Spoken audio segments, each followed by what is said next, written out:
Springfield's Board of Education meeting to order. Roll call, please. Mr. Dustin Boswell today. Mrs. Collins. Here. Mr. Dinkins. Here. Mr. Hofer. Here. Mrs. Dodson. Here. Mr. Hess is not here tonight. He is ill. So, okay, if we can everybody stand for the Pledge of Allegiance. I pledge allegiance to the flag of the United States of America and to the republic for which it stands, one nation, under God, indivisible, with liberty and justice for all.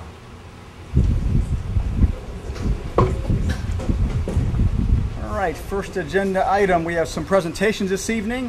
We have Schropp Intermediate School Principal, Miss Lisa Varden, going to make a presentation to us this evening about, I believe it's our Oscar program. Yes, I'm not doing the presentation. Okay. Mrs. Kern and our counselor, Mrs. Franks, are doing the Oh, great. Okay. So Mrs. Kern and Mrs. Franks. Okay.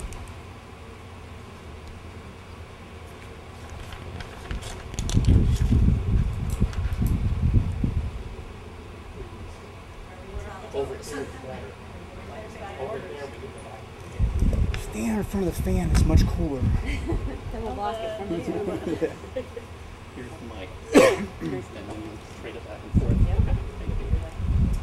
We wanted to thank you for the opportunity to speak tonight. We're going to talk about our Oscar program, which is a direct result of professional development here at Schropp. We're very grateful for the opportunity to do that. And one of the book talks that we did was Teaching with Poverty in Mind. And it wasn't so much about the poverty in mind as they talk about successful schools and what it takes to be a high achieving school. And that's what we wanted here at Schropp and our Schropp community. So the staff started talking about things like healthy living and talking about the whole child and what it takes to educate. And the book talks a lot about connecting kids with adults other than their teachers. So we put together this immaculate plan to have every child connected with someone, a staff member in the school. Everyone from custodians all the way up to the principal. Interesting enough, we didn't think about who was going to facilitate the whole process. And Mrs. Varden was like, well, I never get to have kids. I want a group of kids, so you be the facilitator. So I became the facilitator. Every staff member had 10 to 12 students. And we did 4 days. We did 3 full days and 1 partial day. And we had great success with it. We did all kinds of social things, emotional things, everything that connects the whole child in learning. And ended up having a very successful time. And Mrs. Kern is going to share with you the ending part of it, what we ended up doing towards the end. So we have field day at the end of the year anyway. So I said, well, how about we put field day and Oscar day together?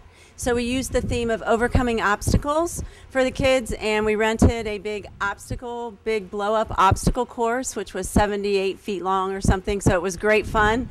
And then we did some other obstacle stuff. And then to finish up with the Oscar program, we talked about obstacles in our lives. We watched a nice little video of people that are very successful in all kinds of different areas and the obstacles they overcame to become successful. So really trying to give the kids the message that everybody has some sort of obstacle in their life, and we can figure out ways to work together to overcome that. So this coming year, we are looking again at a theme for our what we call our Oscar program. And we have been fortunate to be the recipient of 4 different grants for healthy living, fitness, etc. at Schropp. And so we're going to focus on being fit, but not just fit physically, but fit academically, fit emotionally, fit socially, fit physically. So in fitness, we have the FIT principle, F-I-T-T, so frequency, intensity, time, and type. And we're looking at ways we can apply all 4 of those to all those areas I mentioned of fitness. So we're just getting ready to brainstorm and get that all off the ground as the school year starts. So thanks. Oh, was there any question? Do you have any questions? Yes. Go ahead. Oscar is our school connects and respects. And then we had the kids come up with t-shirt ideas, and we voted on one, and I'll pass some papers on. We can pass it through, just some pictures of the Oscar shirts. A couple of the students drew quite a few different things, and we put 2 of them together with lettering in the picture, and it really depicts what Oscar is all about. It's just connecting that child with one more adult that they can trust and be connected with in the learning environment. So we call ourselves a Schropp community, and Oscar is really what we've become well known for and integrated here. Our school connects And respect. Okay. I think the shirts are great. My son wears it all the time, and that's a great reminder of what's going on. Question for you, Mrs. Kern. You mentioned that we got 4 grants. Do you know Yes. off the top of your head where those came from, so people in our community know where we're getting Absolutely. grants from? The first grant we got is called the Presidential Youth Fitness Program, and the old traditional President's Challenge or the Presidential Fitness Awards that we all took has been changed, and so they adopted FitnessGram, and so 1,000 schools in the U.S. were given the grant, and we were one of them. And so with that comes software so that we can have the reports. Those of you who have kids in Schropp will love the report because it will tell where they're at in each of the areas of fitness and what they need to do to improve. So that was one of them. The second one is from an Active Schools Acceleration Project, and it's called the 100 Mile Club. And so we're going to try to get all our kids in Schropp to walk or run 100 miles during the school year at school. So we are brainstorming exactly how we're going to facilitate that and track that. And staff, yes. We are going to encourage our staff as well to get 100 miles in this school year. Did you guys know that before tonight? Okay. Yeah, they know that, yeah. The whole staff may not know that yet, but yeah, they do. I would also like to fitness test the whole staff and see what kind of improvements we can make there, but I have to see what kind of buy-in I can get on that. The third one that we received is from ING, and it's called the Run for Something Better grant. And so we've had our running club now 2 years, in the fall and the spring, both years. We average in the fall about 95 to 100 kids, in the spring around 70.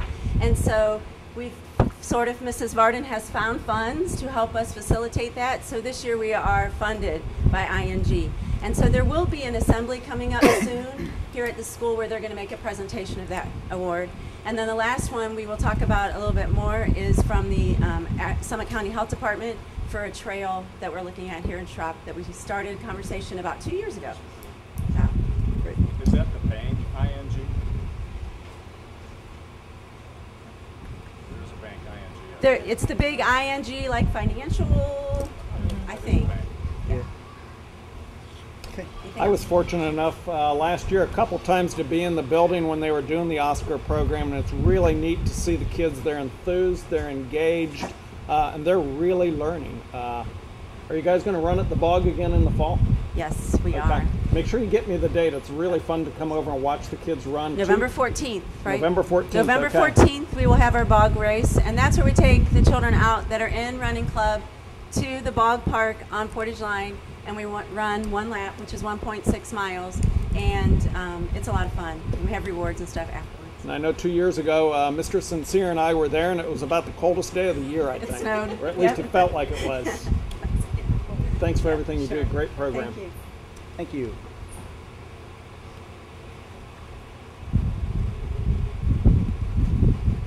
All right, moving on to 4.2, we have a presentation by Jolene Reinhardt. She's our new curriculum director.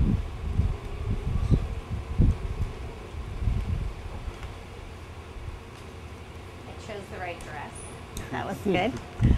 Good evening to our board members and my esteemed colleagues. Thank you for the opportunity this evening to share a lot of things going on in the Office of Curriculum for Springfield Local Schools, as well it should be, since we really are focused on teaching and learning, and that is our business at hand. So I'm really excited to kind of briefly bring you up to speed on a lot of the conversations that we've been having since probably the end of June, 1st of July, as we really started moving into planning for this school year. So here's what I'm going to do. I'm going to break it into 5-minute segments.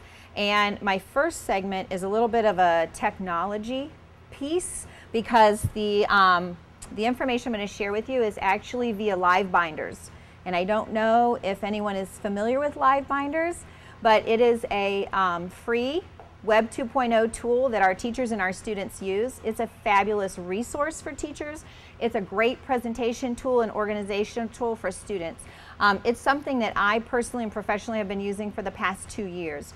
So I'm going to do a little bit of a tech. I just want to kind of show you where I'm coming from with the LiveBinders. That's the presentation. And then I'm going to spend about 5 minutes and I'm going to show you the LiveBinders that I've been working on, and it will go live on the homepage for the Office of Curriculum tomorrow with Mr. Boswell's support. and help. So I'm going to walk you through the live binder that I created that we're going to launch tomorrow on the webpage for the Office of Curriculum. And then the third little 5-minute segment, I do have kind of a succinct summary, and I'll talk about really what our focus is going to be this year, K-12, kind of the why, the how, and the what of professional learning and learning for our students as well. So let me start with the first segment. This is a web-based, free, no costs attached, Web 2.0 tool called Live Binders, and you can find it at livebinders.com. We do presently have a Live Binder already at the high school, so we have students and teachers who are using Live Binder. One of the things that I'm going to hand you is a little informational sheet that has another kind of technology piece on it called a QR code, and maybe you've seen these at the checkout counter at the store or at the mall. And what this QR code is, it's like a symbol that contains lots of information about a web link. And if you have an iPhone or an iPad or an Android app, you can get a QR reader on your phone, on your iPad. It's free. And you can actually read these QR codes. And what it will do is it will open up this link on your iPad, on your iPhone, on your smartphone. On Android has it as well. It'll open up this link and it'll take you to that website. So what I've done is I've created a QR code for this live binder. Okay, did I lose anyone yet? Okay, good. So this QR code, if you get a QR code reader from your iPad or your iPhone or smartphone and you scan it with that app, it will bring up this live binder that I've created for the Office of Curriculum. Okay? So this is for future reference and future use and a little engaging for you to use. So once you scan that QR code, it'll bring you to this live binder. And live binder is basically a, think of a 3-ring binder that's on the shelf. We have lots of them in our offices. Okay, think of that, but think of it virtually on the web. Do you know how you have the tabs? And you've got the first tab, January, February, March, April. Okay, just take that idea and put it virtually on the web. That's what this is. This is a 3-ring binder that has tabs, but the tabs run across the top instead of down the side. Okay? So each one of these tabs is like a section of my binder. Now, the name Live Binders means that anything I put on a page in my binder is going to be live. It's linked to the internet as long as I have an internet connection. So anyone who logs into this live binder, any resource that I place in here for teachers or for colleagues or for you or for parents or for our community, it's a live link to that resource. That's why this is kind of like a one-stop shop. If I can put all of the information in here and someone can get to the live binder, they can find all kinds of different links and resources just within this one tool. Okay, so live binders means anything that I place in here will be a live link to a resource outside of my live binder. Okay, so it's set up with tabs, and the first tab that I have here is it is a live link to the web page that has the Office of Curriculum. Okay, if I wanted to, let's say I went to this page and I wanted to go back to the home page, I can go right back to the home page for Springfield Local School District via this tab in my live binders. So if I'm a parent or a community member or a staff member and I wanted to go to the Office of Curriculum and I looked at some things, but I need to go back to the home page, this is a live link. It'll take me back to the home page as well. Okay? So let me walk you through a few of the tabs, and I'm going to ask if you'll keep in mind that this is a work in progress. It's not by any means a finished, finessed project. I started it about 6 weeks ago. Amidst all of the other things that really needed attention to get school open, and people need to see me and I needed to be out and about. So it's a work in progress, but I'm going to highlight the big rocks that I put together to get this launched, just so we can get some information out there to our staff and our parents and our community.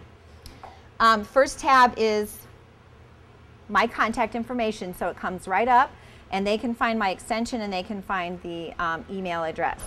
So one of my objectives is to really enhance this page starting with this resource, because I want people to be able to come here and find all kinds of resources, parents and teachers and students in the community.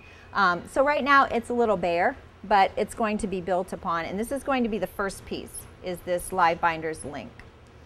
The next tab I have is a real important tab, and this is our most recent district report card. This is a live link to the 15-page PDF document that I downloaded from the ODE website when the new report cards were released. So this way, staff and parents don't have to go looking for those really important pieces.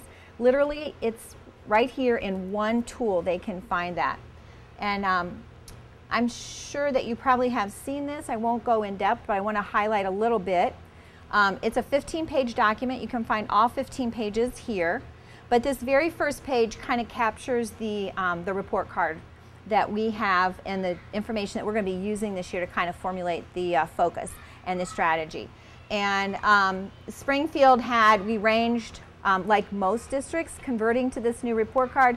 We ran the gamut from receiving an A in our value added for the district, which is phenomenal. That's awesome work that our teachers are doing with students, because value added says we are moving our students more than a year for 1 year's worth of instruction. We have an A in that category. We run the gamut over to gap closing, where we received an F. And obviously, no discussion necessary to identify where do we really need to focus our learning, our professional learning, and our teaching and learning going on in our classroom. That gap closing where we received the F, just kind of a brief summary, is really about all of our students, 100%, all of the subgroups have to be able to hit that proficient benchmark that has been set. And we have gaps. We have subgroups of students who have large gaps. If this is the mark, they're about right here. So we have to close this gap. That's why we have an F. And we're going to be focusing on what are we doing and what do we need to do in order to accomplish that goal of closing the gap. But for this evening, I want to make sure I point out and show you where it's at. You can find it in the LiveBinder. The next tab, I included some information about the hot topic of educational reform in Ohio, because we have a little bit of that going on in Ohio, not just Ohio. You know, we have that really in public education across the United States. But this is a nice succinct chart that, again, I downloaded this from the Ohio Department of Education. I saved it. It's a live link. And it gives you pretty much the rollout plan since 2010 of each one of these 5 large initiative rocks that are being rolled out in the state of Ohio.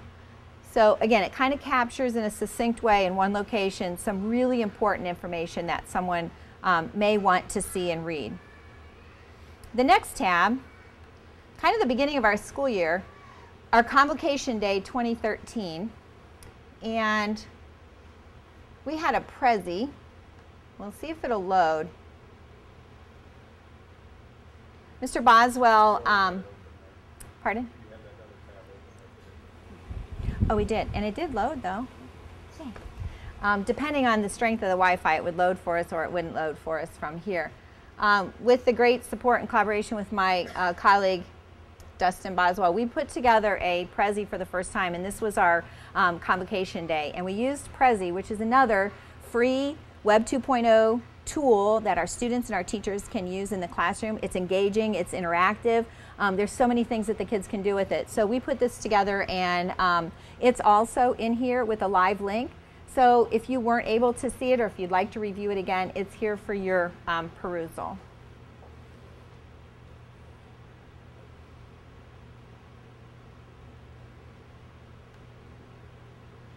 Also, the other thing that I included, which I don't usually do, and I didn't script this evening, which is obvious, but one of the things I did is I scripted, because I was extremely nervous, my opening comments for the staff on Convocation Day. So I just went ahead and I included a script. And the reason I did that is because I did have some really specific focus points.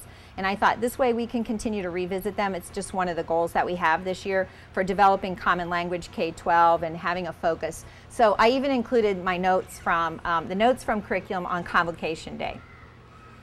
Okay, so now I'm going to get into sort of the meat. Under this tab, start with why. And Start with Why actually comes from a pretty prolific TED Talk and author today, Simon Sinek. And Simon Sinek is a young man who has talked about how great leaders inspire action and what makes them different from leaders who don't necessarily inspire action. And so we have been having these conversations in leadership circles, and I've included some of Simon Sinek's information. And basically what he says is people don't buy what you do, they buy why you do it. And it really comes down to you have to begin with what you believe. And that's important in education because what teachers believe about teaching and learning is actually going to drive their actions in the classroom. So Start with Why has a lot of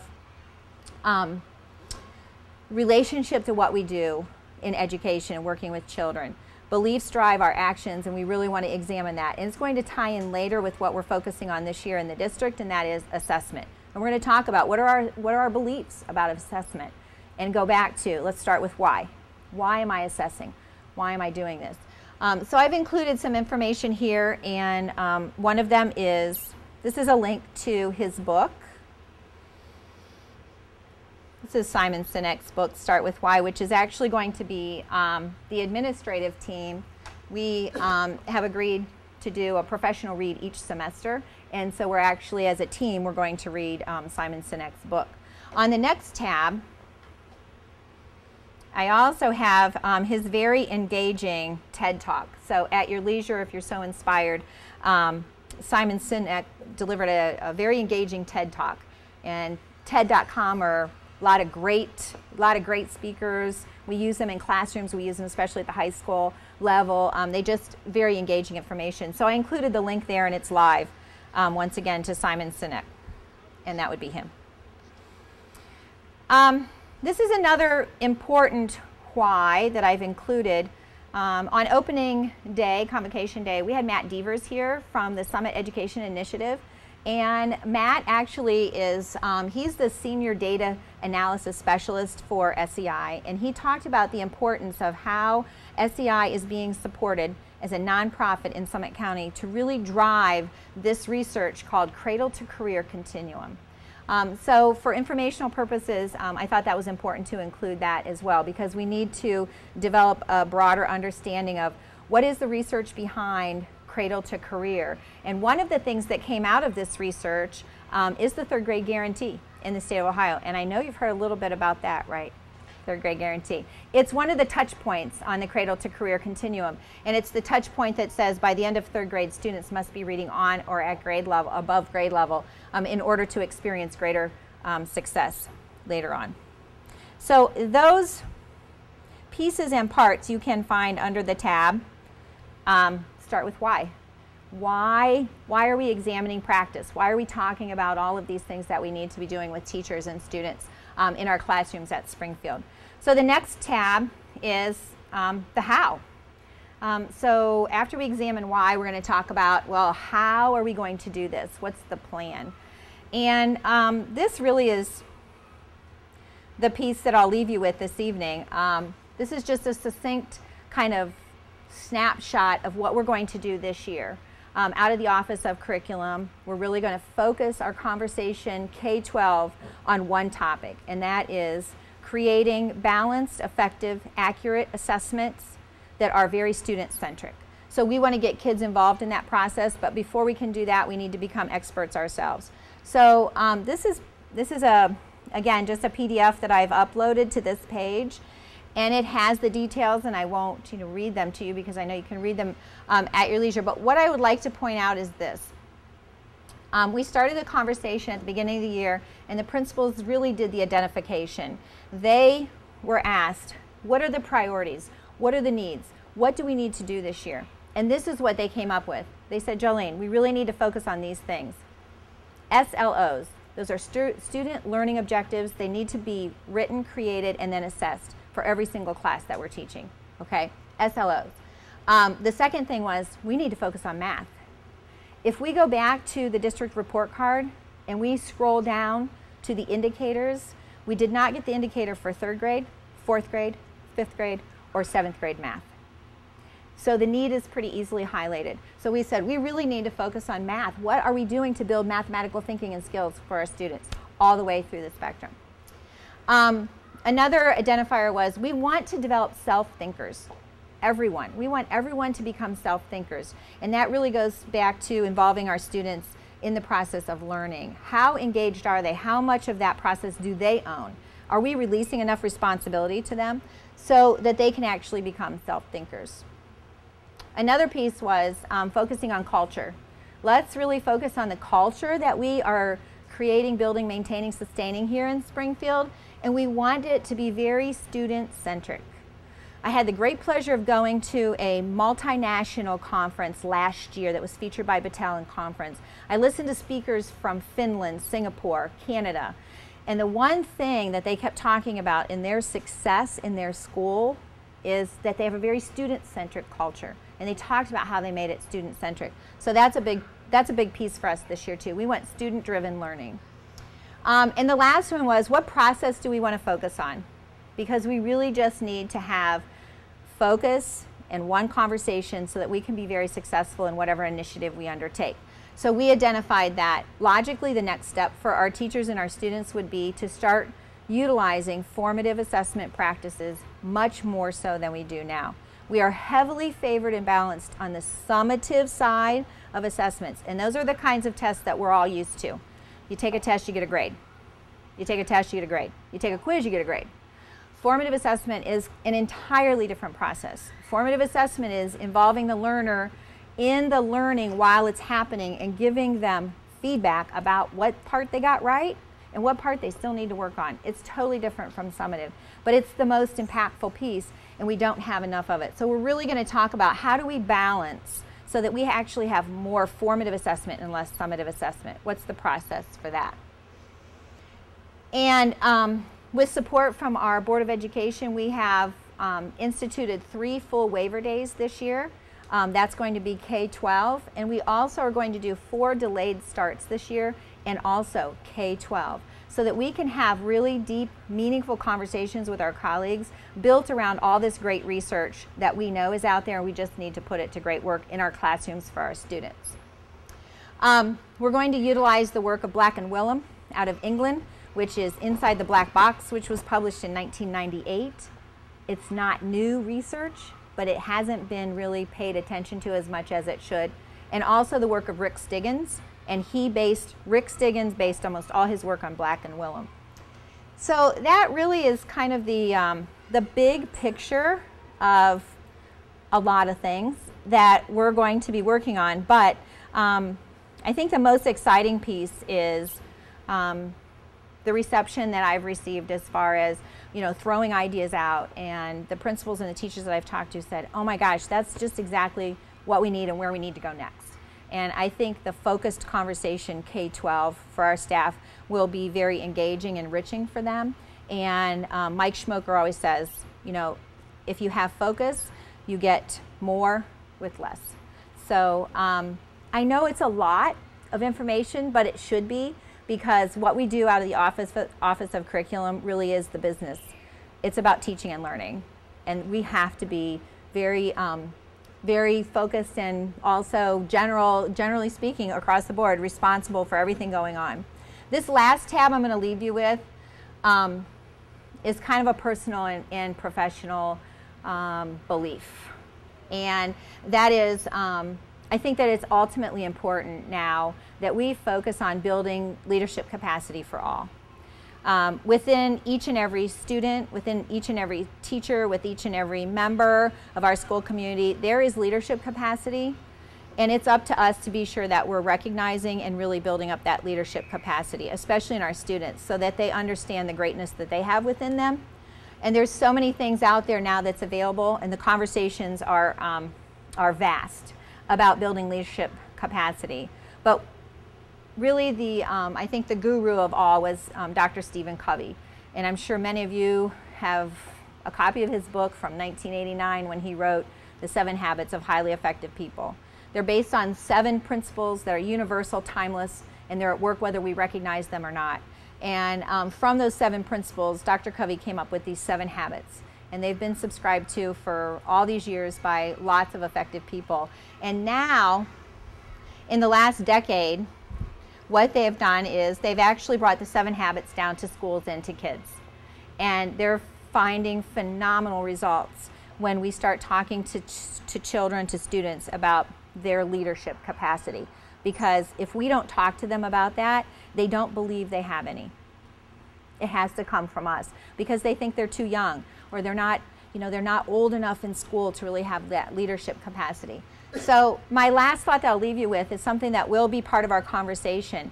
And it really goes back to the great things that are going on at Schropp, and that fitness and that initiative that the staff has taken to work with the students. And again, just exposing our kids to lots and lots of things that they have the power within them to do and to learn and to be. It really does come back to what we do and believe as educators. So with that, I thank you for your time and for the length. I apologize for that, but I would entertain any questions that you have for clarity. Any questions at all? No, I'm supportive of the math initiative. We use that a lot in industry and manufacturing. The students need to know that. It is, I can even say that we know when we have some people coming in, that usually sometimes it's a lack of area. I support that 100%. Because I'm one of those people that didn't understand math when I went to school. And I'm going to get emotional.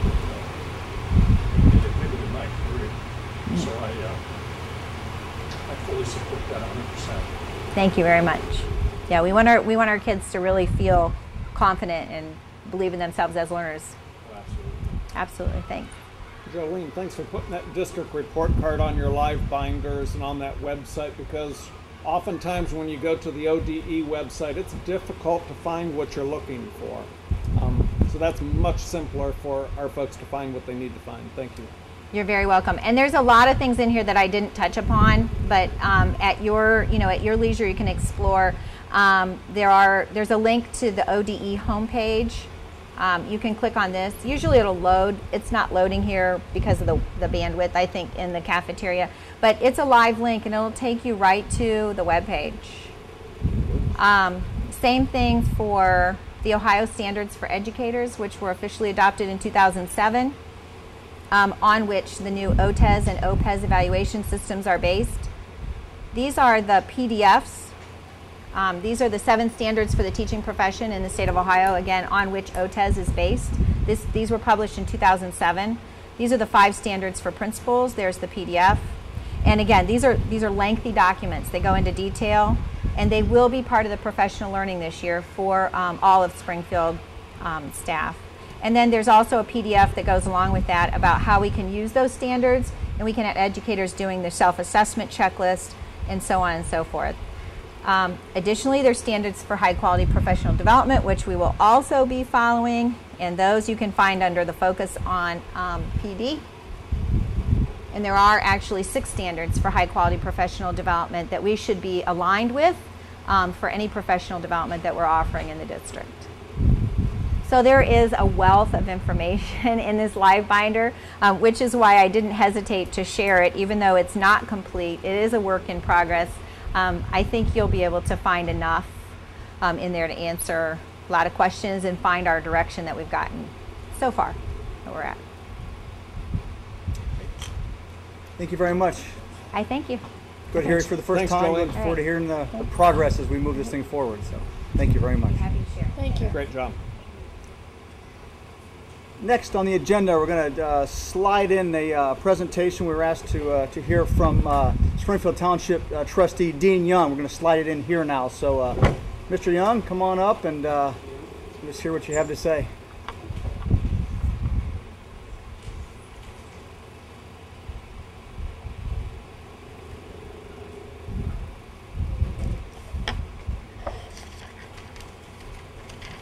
Mr. Dinkins, members of the Board of Education. As you know, I serve as chair of the Springfield Township trustees, and ever since becoming a member, one of the things that I wanted to achieve was to establish a trail, a pedestrian walk running trail at our Jed Park Sports Complex. And not just for the benefit of people who come there for sporting events and may have downtime, but also for all citizens in the township to be able to access. And I was thrilled to learn that your physical education instructor, Betty Kern, was extremely interested in having a trail developed. As you may know, Betty Kern has been a champion of improving the physical condition of your students, the members of our community. And having spoken to her, I think it's been 2 years ago, we shared ideas, and right now I think we're at the crest of being able to turn our ideas, our aspirations into reality. And what I wanted to do is to announce to you that the Summit County Public Health Department has awarded a Creating Healthy Communities grant to the Springfield area for purposes of development of a walking trail. I'm sure Mrs. Kern will make it a running trail, and in the amount of $15,000. This particular trail would have a leg that goes into the Jed Park Sports Complex, circle around our community garden, and extend along the eastern side, either your property or the adjoining property, and go onto the Boyer School property in length in excess of 6,000 feet, so it would be slightly more than a mile. I'd like to introduce Doug Foltz, who is the Director of Parks for Springfield Township. I have to say that it was really through initially efforts of Doug Foltz as our Parks Director in contact with the Health Department that began the discussion, and then he and Betty Kern met with representatives and convinced them of the need and the benefit. I'd like to allow Mr. Foltz to pass out to you a little bit of detail about the project.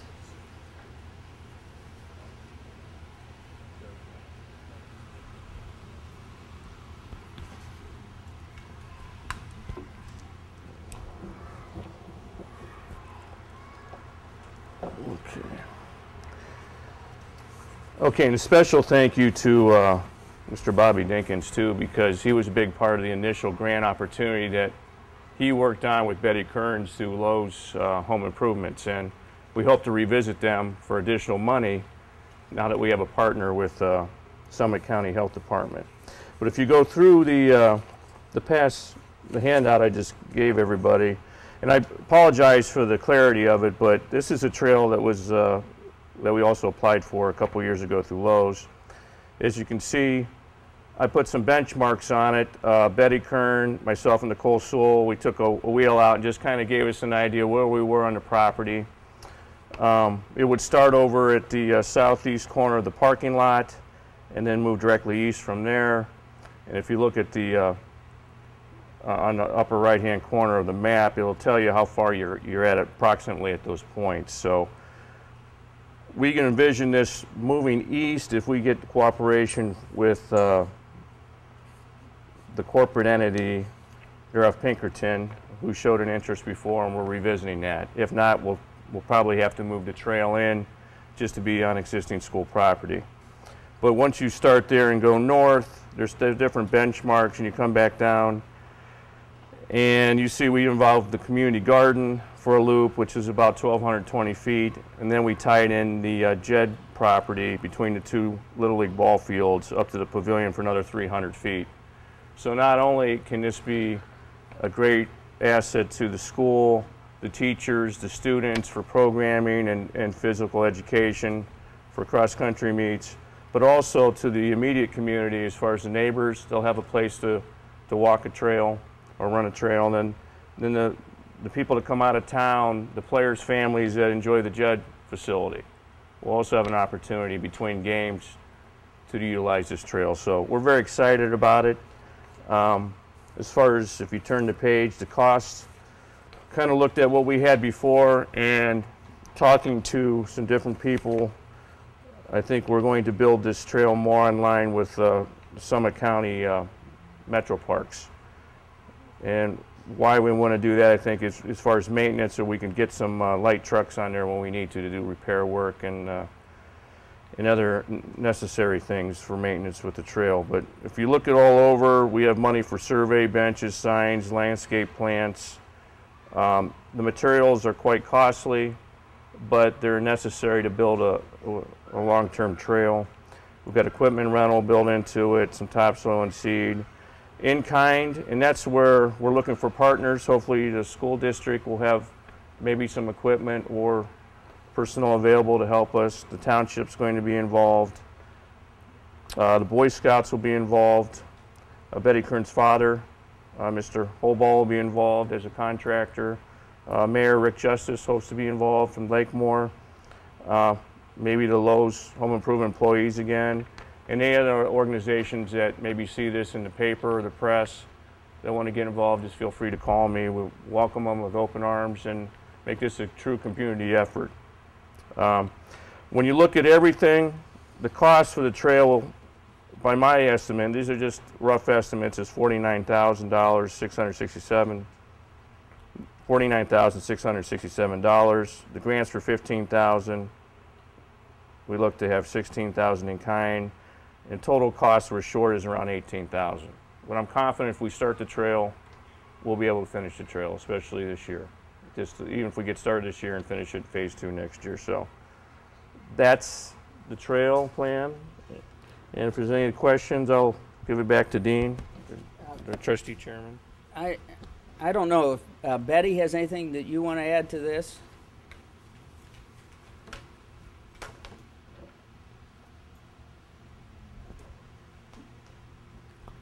Also, great opportunity for learning.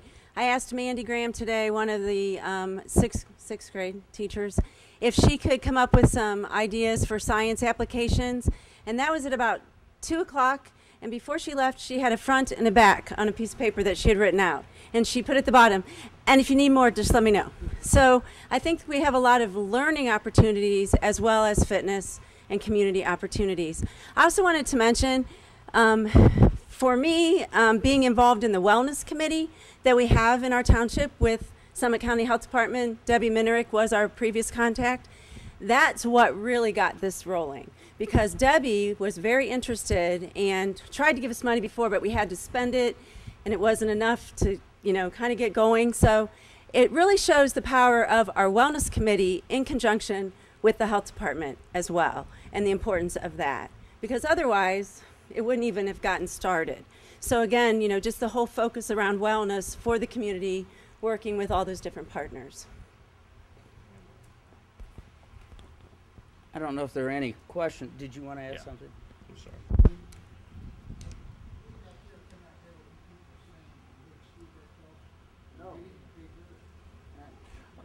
We'll just talk louder, Ed. One other thing I wanted to discuss was there's also a grant involving the park board for Springfield Township. Pat Rossi is applying for a $1,000 grant through Project Learning Tree to create a pollination garden, and we hope to put that on the east side of the community gardens, which has been very successful.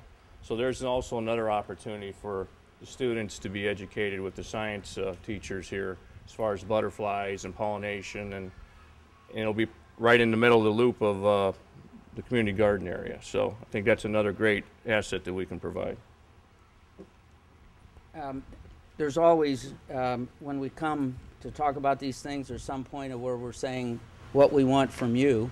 And what I'm asking is that you consider 3 things. First, you consider partnering with us in a formal sense, because we would be putting the trail on the school board property. And I think for future, as we develop additions to it, improvements, that it helps in terms of grant applications to have collaborative efforts between government entities. So that's number 1. Number 2, that you would consider contribution of equipment and or services. That's the in-kind part. And thirdly, that you might consider contribution toward the shortfall in dollars because of the real economic or the real educational benefit. Now, I'm not pressing you for a decision tonight. We want to present this to you.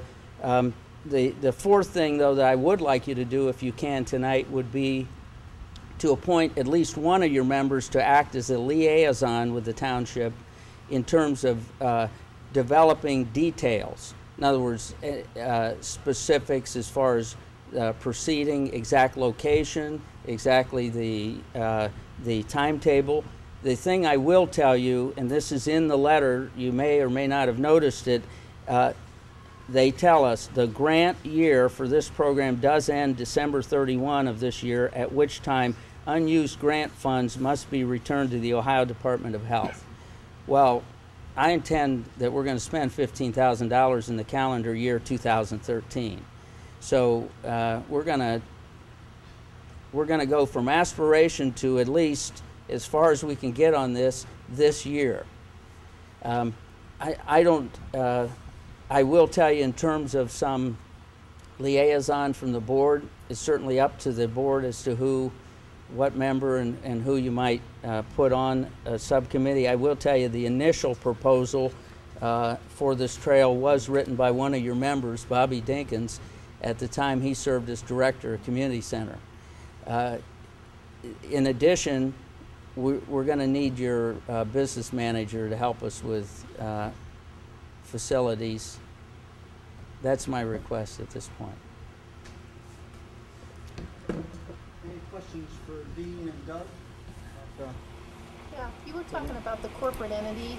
That what part of that of the trail does that affect? If you got the letters, is that over by GE and F?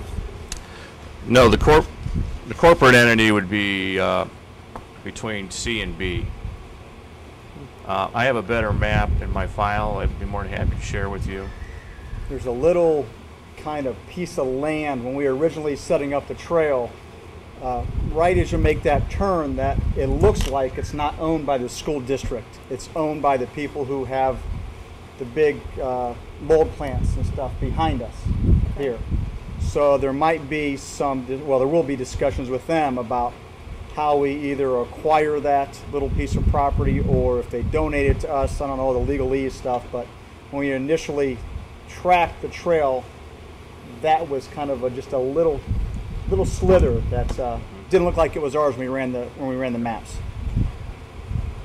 Yes, and I think if we don't get this done at this time with that corporate entity, I think we could create another leg as a phase 2 down the road, while still moving the trail further west to make sure it's all entirely on school property and JED property that we maintain through the Springfield Township.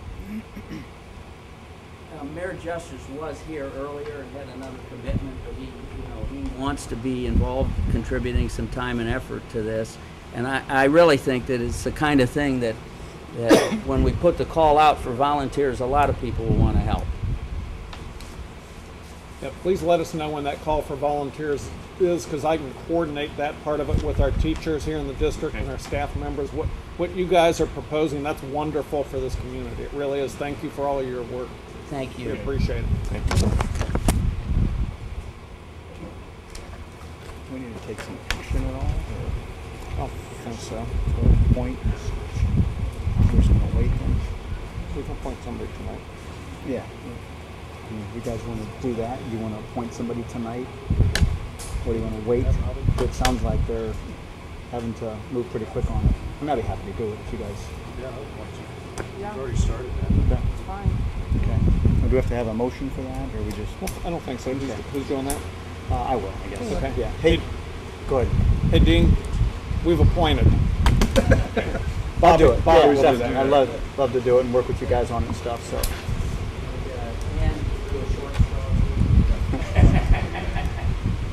Okay. Thank you guys very much. All right, moving on to item number 5, approval of minutes. As recommended, the board approve the minutes of the regular meeting of August 20th, 2013, and the special meeting of September 3rd, 2013. Exhibit 1 and 1A. So moved. Second. Seconded by Dave. Okay. We'll vote. Roll call. Mrs. Dotson. Yes. Mr. Hofer. Yes. Mr. Dinkins. Yes. Mrs. Collins. Yes. Okay, motion passes. Bobby, I think we missed citizens' comments on agenda. That's what I'm going right next. Oh, okay. Yep. Oh, I was at the wrong. I was at the wrong one. Okay, thank you. Item number 6, citizens' comments on agenda items. Citizens' comments on agenda items are welcome at this time. Okay. You have a comment on one of the agenda items, sir? Yes, in regards to the minutes. I read the last special meeting, and I'm wondering if the minutes can be read when I and a couple other people sat there for 2 hours, and no one came out of the executive session and let us know how long it was going to be. And I think that's pretty, that's not treating the people that come there any respect at all. Even other special meetings, you get up and you walk out and we have no idea how long you're going to be gone.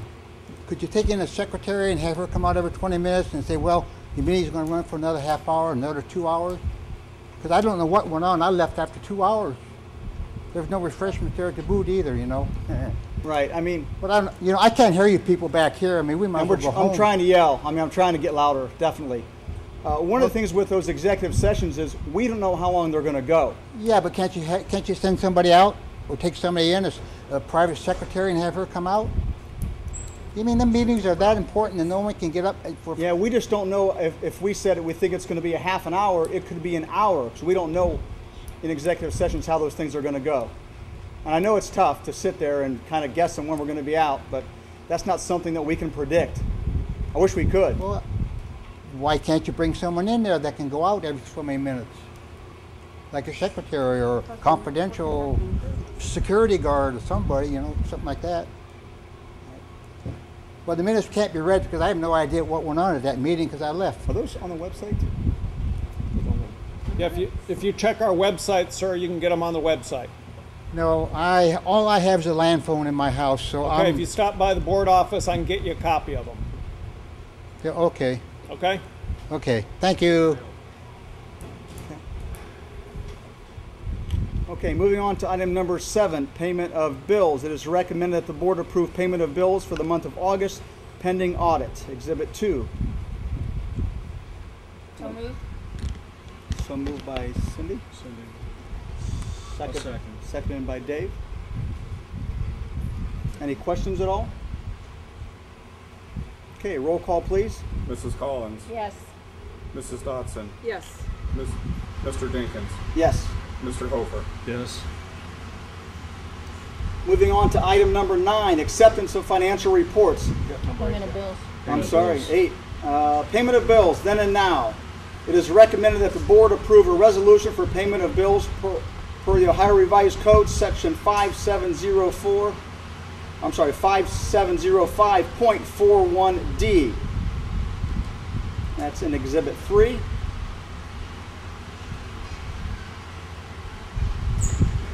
You want to move it? So moved.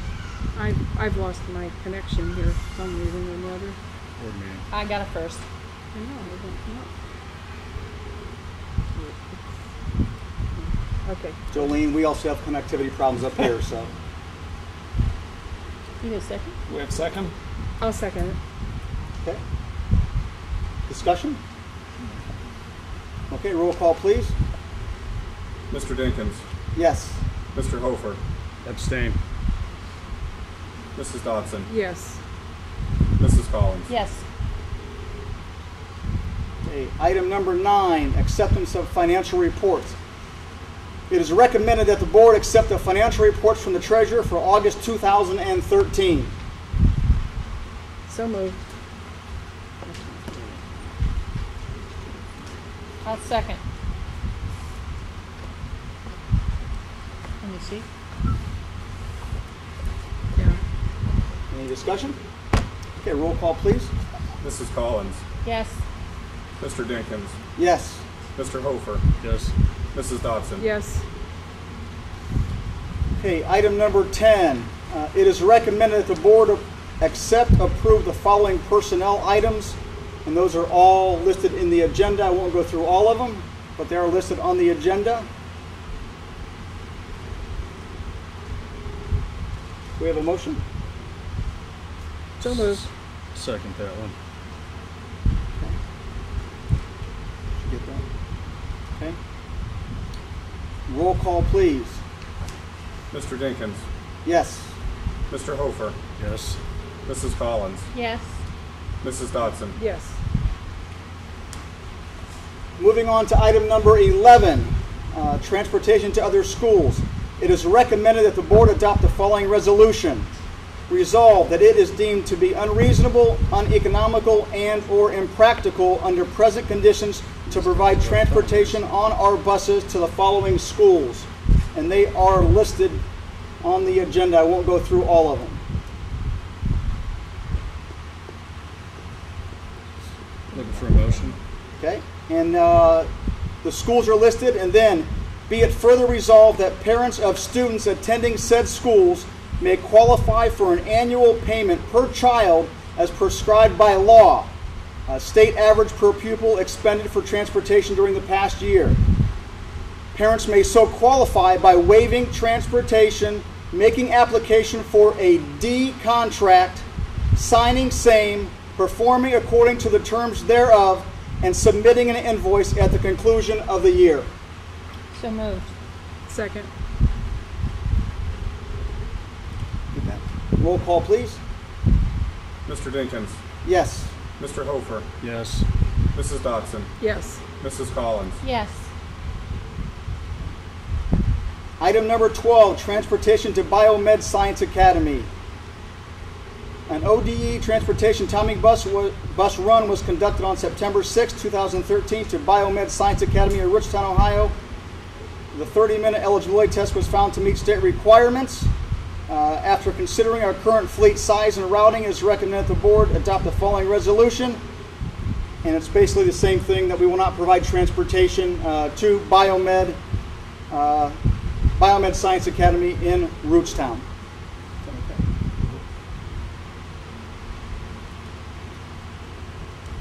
So moved. Second. Roll call, please. Mr. Hofer, Yes. Mrs. Dodson, Yes. Mrs. Collins, Yes. Mr. Dinkins, Yes. Item number 13, appropriations resolution for fiscal year 2014. It is recommended that the board approve the appropriation resolution for fiscal year 2014. That's in Exhibit 4. So moved. Second. Mary Lou. Mr. Hofer made the motion, I second. Roll call, please. Mr. Dinkins, Yes. Mrs. Dodson, Yes. Mr. Hofer, Yes. Mrs. Collins, Yes.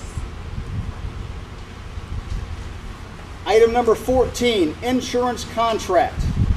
It is recommended that the board approve a contract with Selective Insurance Group, Inc. through Ramsburg Insurance Agency, Inc. for the policy period of September 1st, 2013 to September 1st, 2014. So moved. Moved by Mr. Hofer, Second. second by Mrs. Collins. Is that for building insurance, Bill? Yes. That's what I thought. The question was, is it for building insurance? The answer is yes. Roll call, please. Mrs. Collins, Yes. Mr. Dinkins, Yes. Mr. Hofer, Yes. Mrs. Dodson, Yes. Okay. Number 15, Treasurer's Report. We're going to skip. Treasurer Chris is not here tonight, so we'll skip and move right on to number 16, which is the Business Manager's Report. Mr. Laskos? Just a few items. I think we had a fairly successful start of school with the busing and the new lunch program. There are always some glitches, but every day the lines are running better in the cafeteria. The buses are running a little better. One item is that the concession stand, band concession stand, is now hooked up to Lakemore Water, so we had to abandon that well per the EPA, so that well has been plugged. And at the same time, Spring Hill, which has 2 wells, one of the wells now has a leak in the piping, so Thursday at 3, we've hired Larry Pugh to take that well down and hopefully fix the piping, and the school can run on 1 well this Friday if something goes wrong. Other than that, we're just entering a lot of paperwork, especially free and reduced lunch applications into the system, and it's a good year so far. Any questions for Mr. Lastos? Okay, thank you very much. Moving on to item number 17, Superintendent's Report. Thank you. We're off to a great start. It's great to have the kids back.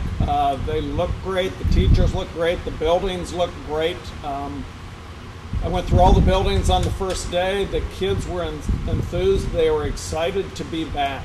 I think that extra couple of weeks off, they were ready to be back. They're learning, teaching's going on, so it's great to have everybody back. Enrollment around the district, we're actually up about 100 students this year from last year. There's good things and bad things that come from enrollment going up. One of the good things is that means the community and the district is growing, and every kid that comes into the district, dollars come with that kid. So that part is wonderful. The part that's not so good is some of the class sizes are getting larger. So we will look at those classes that have too many students. We will look at increasing our teaching staff here. For sure, we're looking at an additional special ed teacher at the junior high at this point, and that posting went up this afternoon. So there's good and bad that go with that. On another note, I'm working with Mrs. Frola. We're looking at some sort of closing ceremony for the old high school that's going to be closed down at the end of Christmas break. We're looking tentatively at a ceremony, whether it's a dance or something, we're not quite sure. But we're looking at the date of Saturday, November 16th. We're also looking at a dedication ribbon cutting for the new high school over Christmas break, and we're looking tentatively at Saturday, January 4th. We fully expect for the high school students to be out of the high school and into the new high school when we come back from Christmas break. We're hoping the same is true for the junior high students. If they are not quite ready to be moved into that junior high, we certainly believe that by the end of the first semester, which is towards the end of January, that they would move then at that time. So our students will be leaving the junior high and high school, we believe, by the end of January. So we're in the process of planning those events. The Toon Bass dampers that we've talked about that have been purchased, the first shipment of those are to be shipped September the 17th, and they should be here by the end of that week, and as soon as they get here, they will begin installing those. I want to thank Mrs. Varden and Mr. Germanovich, who's sitting in the back, for hosting this tonight. We appreciate you having us. The place looks great. A little bit warm, but we'll survive. We're getting there. The first couple of football games have been at home this year. We have had very nice crowds. We didn't like the outcome of the games, but that's another story. We're home again this Friday. I believe the outcome is going to be different this Friday. At least I'm keeping my fingers crossed. But the kids look great. They're enthused. The band looks wonderful. If you were at the game last Friday, we had the alumni band. They sounded amazing. I was amazed at the majorettes who were alumni majorettes. Man, they can still twirl. They did great, and they sounded fantastic as all art programs in this country. In the state of Ohio, we have about 3,000 less little kids going to Head Start being educated than what we did a year ago. So when we talk about sequestration and the government spending less, sometimes we think of that as a good thing. In this case, it's a bad thing. Those little kids in poverty areas really benefit from those Head Start programs. It helps them get a good foundation so they're ready to come to school and ready to come to kindergarten. That's a problem, not only in Ohio, but in this country. The second one was a report that was called Investing in Education. It was from Policy Matters Ohio. And what it said, and I'm just going to read it to you, it's a little synopsis. It says, a recent report publicized by Policy Matters Ohio showed state economies benefit more from investing in a well-educated workforce than by offering businesses financial incentives. The Economic Analysis and Research Network study also found that cutting taxes diminishes states' ability to invest in that education. Lower tax rates do not produce a strong state economy. High-wage states, on the other hand, have a well-educated workforce. So the better the education is, the better the state does economically. Interesting. We're always seeing, in Ohio, it seems like at least we're cutting education funding. It has the exact opposite effect on the economy here. So just some interesting articles that I came across, I think it was yesterday. But that's about it. We're off to a great start. It's great to be back. Any questions? It's great to use the new field house. Yeah, new field house is up and running. Good point, Dave. Football teams used it the first 2 games. It's a real treat for them. Thank you. Thank you for mentioning that. I forgot. Anything else? I just know that I have a real happy little granddaughter that started kindergarten today, and she's just absolutely thrilled to death. She said she had to go to bed, get her shower and get her pajamas on and go to bed because she had to get up and go to school in the morning. And she just doesn't, doesn't have time for a lot of friends because she just has to learn everything. So let's hope she stays that enthusiastic. And also, I had a friend from a call from a friend last night whose grandson was at the junior high football game and was in the field house, and he was very excited, very excited. It's top notch. It is. It's a great facility. I haven't seen it yet. Yeah, it's a great facility. It is something our football players have needed for a long time. Right. Moving on to item number 18, items worthy of your note. September 30th is waiver day. There's no school for students. Again, that's September 30th, no school for students. October 15th, we have Schropp Intermediate Conferences from 3 to 7 p.m. That's October 15th, Schropp Intermediate Conferences from 3 to 7 p.m. Also on October 15th is our next regular Board of Education meeting, and it will be at Young Elementary School. That's October 15th, the next regular Board of Education meeting at Young Elementary School. October 18th, we have NEOEA Day, which is no school for students. Again, that's October 18th, NEOEA Day, no school. And October 21st, that's our first late start. It's our first 2-hour delay, so that's October 21st, the district's first late start, which is a 2-hour delay. Okay, moving on to number 19, citizens' comments. Do we have any citizens that would like to make comments at tonight's board meeting? Yes, sir. Are we allowed to ask questions anything about the high school? We generically got information out of the newspaper. I've got lots of rumors, lots of blown out of proportion information, possibly. Nobody I know, well, a few that I have talked to that have been and seen it, made it sound pretty interesting, that there's issues that might not be solved with the dampering.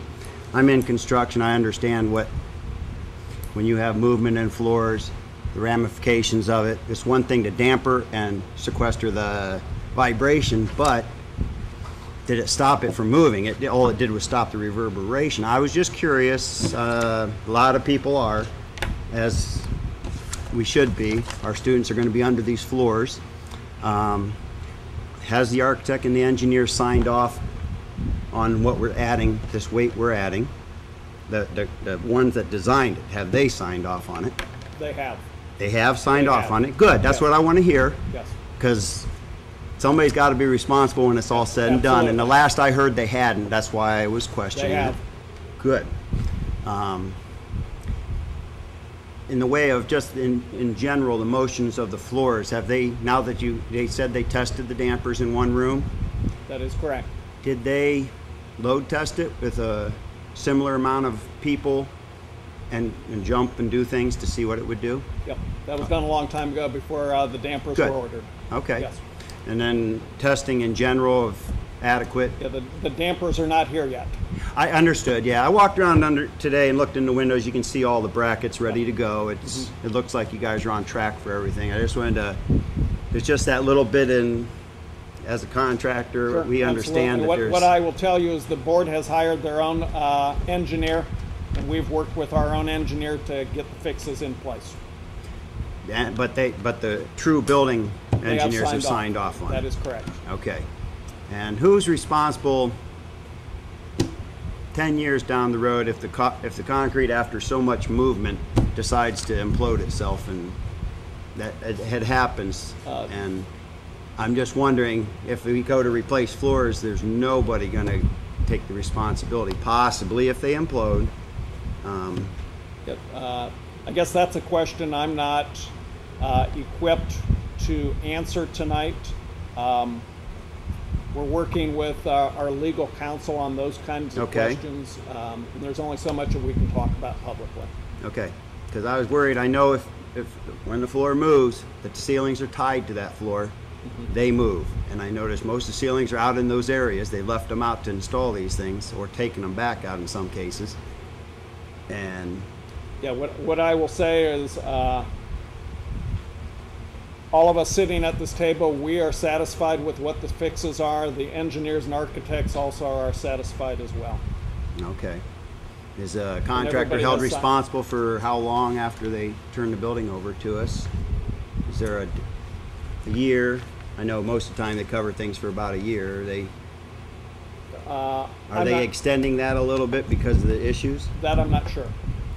Because that would be something I think I'd throw in there. Hey, you know, you need to cover us at least 5 years out, because we don't know if this is truly, it's not solving the problem, it's hiding the problem, and I'm just concerned that we're going to get cost a huge bill down the road because of what happened. Now, whether did they install everything as per, did they check the thicknesses of concrete and wire and the metal decking? Yes. And it definitely came up to par? Can't comment on all of that, but it's all been checked. Okay, when can we get those reports and access to them? That's public record, so I think we need to get access to it. You have to do a public records request. Okay. Okay. That's good. And they got all the test results from the ground testing before footers and everything? Yep. All right. It's all documented, yes. Okay, but that we can get access to all that? You'd have to do a public records request for that, yes. Okay. Sounds good. That's what my lawyer said, so that's why I thought I'd bring that up, make sure it wasn't a big issue on your end. So.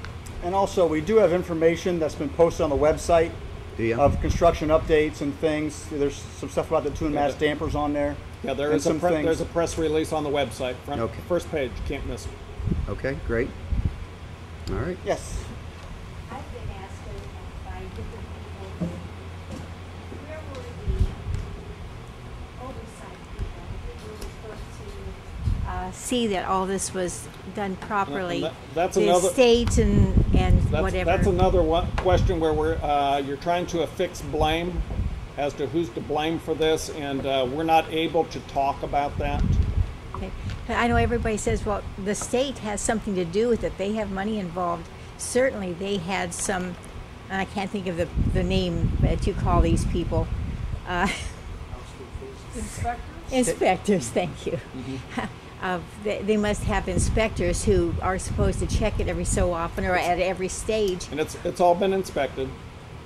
And passed. And passed, yes. And we still have problems. We had some problems. We think the problems have been fixed at this point, or are on the way to being fixed. Well, that was one of the main questions everyone keeps asking me. weren't there some inspectors who were supposed to be checking on these things all along the way?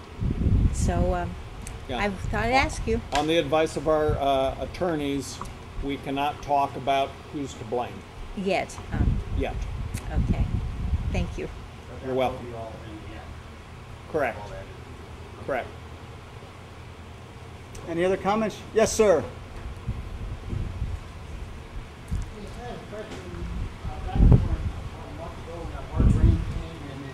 Down an awful lot of rainwater, and I was driving by the new high school, and one of the downspouts on the left-hand side, the water was coming down the downspout, and when it got to the point where at the ground it was supposed to be discharged, it was just gurgling itself back out.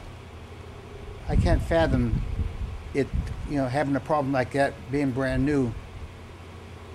I guess I'm unaware of that problem. Which downspout are you talking about? Well, as you face the front of the building from across the road, like from the garden center, it'd be on the left-hand side. Okay. Yeah. The furthest one in the corner? I think it was on the corner, right near the corner, or the next one in. But water was just coming out like this, I was driving down the road and I said, I couldn't believe it. You think they'd be large enough to get rid of the water? Well, I have weekly construction meetings, and I have one tomorrow. I will ask that question because I was unaware of that. Okay. Thank I just you. saw it. I thought I'd bring it up. Appreciate that. You're welcome. Thank you. I got a lot of questions, but most of them you can't answer. So, one thing I will say, I noticed I was at the football game Friday night, and I noticed that our figurehead, Spartan head, is laying next to the restroom, exposed to the elements. Are we going to let that sit there and just rot over the winter? Well, I can't hear what you said. The old Spartan head, which was carved in for the Relay of Life years ago. Because if we're not going to do anything with it, put it in a truck, bring it to my house, I'll refinish it, we can put it up in the springtime. Yeah, at this point, that's a question from Mr. Vaughn in the athletic department. That was part of the stadium out there. I'm not quite sure what they have planned for that. Okay, and number two, I understand that we are taking French fries off the menu. Is that true? No, that is not correct. Okay. We're not gonna deep fry French fries. They will be baked. All right, because I was going to say the healthy. football players could use a few extra fries along with myself. Thank you, sir. Yes, sir.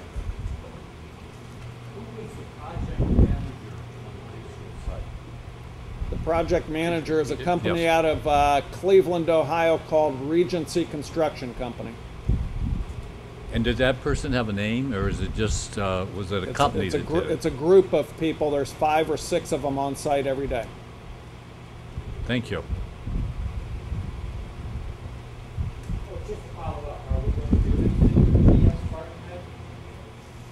I'm not sure what Mr. Vaughn has planned, to be honest with you. There was some talk at one point of putting it in the ground outside that new locker room. As the kids come out of the locker room, they could see that Spartan head. I don't know whether they're going to follow up on that or not. I'm not sure what the plans are. Can we get an email out to Kevin?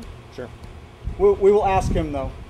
Okay, because like I said, I will volunteer to refinish it and fix it up because it's looking pretty bad. What is your And I'm name? sure we got a lot of money in there. Can we get your contact information after the meeting and we'll get a response to you?